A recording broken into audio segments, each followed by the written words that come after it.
Another day, another quick update na naman tayo mga ka-Franceth. Habang papalapit na ang showing ng kanilang inaabangang pelikula na She Who Must Not Be Named, mas lalo namang nagiging active ang ating paboritong tandem online. Dahil nitong mga nakaraang araw, napapansin ng fans na active sina Francine Diaz at Seth Fedlin sa TikTok. At syempre, hindi rin nawawala ang kanilang pagpapakilig sa fandom. At isa sa pinaka-pinag-usapan ngayon ay ang viral post ni Chin na talagang ikinagulat at ikinatuwa ng fans. Sa naturang short clip, makikita si Seth na tila natutulog o nakapikit, habang si Chin naman ay idinikit ang kanyang mukha kay Seth, sabay cute na nagpapakute sa camera. Pero bukod sa video, ang mas lalong nagpaingay dito ay ang kanyang caption na, "Good night, James." Dahil dito, maraming fans ang agad na nag-connect nito sa kanilang pelikula na She Who Must Not Be Named, na mas lalo pang nagdagdag ng excitement at curiosity.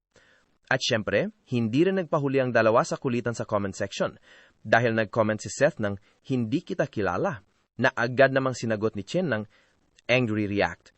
Grabe, simpleng interaction lang, pero sobrang nakakakilig para sa fans. At hindi lang dyan natapos ang moment, dahil pati ang sister ni Chin na si Chantal Diaz ay nakisali rin sa comments at sinabing, "Magkamukha na kayo." Na sinagot naman ni Chin ng simple pero sweet na, "Thanks." At honestly, correct ka dyan, Ate Chantal, magkamukha na nga talaga sila. Well, hindi lang dyan natatapos ang pagpapakilig ng ating Franceth. Dahil tulad nga ng nabanggit natin, active sila sa TikTok at tuloy-tuloy ang kanilang pagbigay ng kilig sa fans. Matapos ang viral na Good Night James video ni Francine Diaz, may isa na namang video ang kanyang shinare at this time, mas lalo pang level up ang kilig. Sa bagong video na ito, makikita ang caption na "Save mo na number ko ha."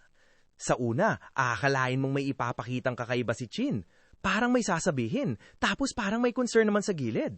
Pero biglang, ngiti. Yung tipong hindi mo alam kung matatawa ka o kikiligin ka na lang.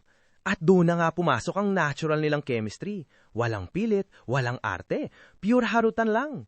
Mapapansin mo rin, imbis na magtaka, ang naging reaksyon, pagbigyan. At doon lalo lumabas ang connection nila.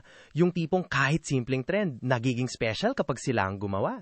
At take note mga ka-Franceth, parehong nag-viral ang dalawang videos na ito. Sa loob lamang ng ilang oras matapos ma-upload, talagang umabot agad sa million views ang naturang clips. Isang patunay na kahit simpleng content lang, kapag Franceth ang gumawa, automatic kilig, automatic viral. At syempre, hindi rin nagpahuli ang family ni Chin sa pagpapakita ng support. Dahil nag-comment din ang kanyang little sister na si Courtney Diaz. At ang kanyang iniwang reaction, isang monkey emoji na nakahawak sa ngipin. Hala si Courtney, si Punch ba yan? Lol, hahaha, loko ka talaga. Pero aminin natin, lalo lang itong pinasaya ang comment section at dinagdagan pa ang good vibes ng video. At speaking of family ni Chin, may isa na namang video ng Franceth ang kumakalat ngayon sa TikTok. At this time, sa account naman ng kanyang ate na si Chantal Diaz nang galing ang kalokohan na to. Dahil sa tuwang video, makikita sina Francine Diaz at Delin na ginagaya ang viral trend na 5 pitik with soft moves. Pero syempre, hindi sila papayag na seryoso lang. Kaya ang twist, ginawa nilang 5 saltik with soft moves. Hala kayo, mula pitik naging saltik real quick. At doon na nga nagsimula ang kanilang kulitan. Very natural, very chaotic, pero sobrang saya panoorin. Makikita kung paano nila sinasabayan ng isa't isa. Walang script, walang pa-impress, pure trip lang talaga. At aminin natin, itong mga ganitong moments ang mas lalong nagpapatunay kung gaano sila ka-comfortable sa isa't isa, kahit sa harap ng camera o off-cam man. At syempre, dahil Franceth yan, kahit kalokohan lang, nagiging instant good vibes at kilig pa rin para sa fans.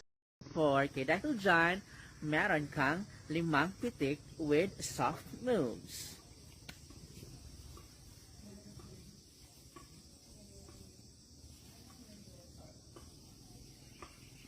Thank you. And for more latest updates, sabay-sabay nating panoorin at suportahan. Mamaya na, March 28, 6 p.m., mapapanood na natin ang official trailer ng She Who Must Not Be Named. Pero bago yan, naritong isang short clip na kumakalat online. Isang eksena sa pelikula kung saan talagang parang aso't pusa mag-away sina James at ang mysterious girl. May pa-espada effect pa habang naghahabulan. Ano kaya mangyari sa eksenang ito?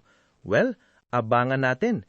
Dahil malapit na nating mapanood sa mga sinehan ng She Who Must Not Be Named sa April 29. Kita-kits mga ka-Franceth! Hanggang dito na lang ulit tayo mga ka-Franceth. Huwag kalimutang i-like, i-share at i-comment ang inyong excitement sa trailer. At syempre, markahan ang inyong calendar para sa grand premiere, April 29, sa mga sinehan. Tara, sabay-sabay nating suportahan ang pinakaabangang pelikula ng taon. Hanggang sa susunod muli. Bye!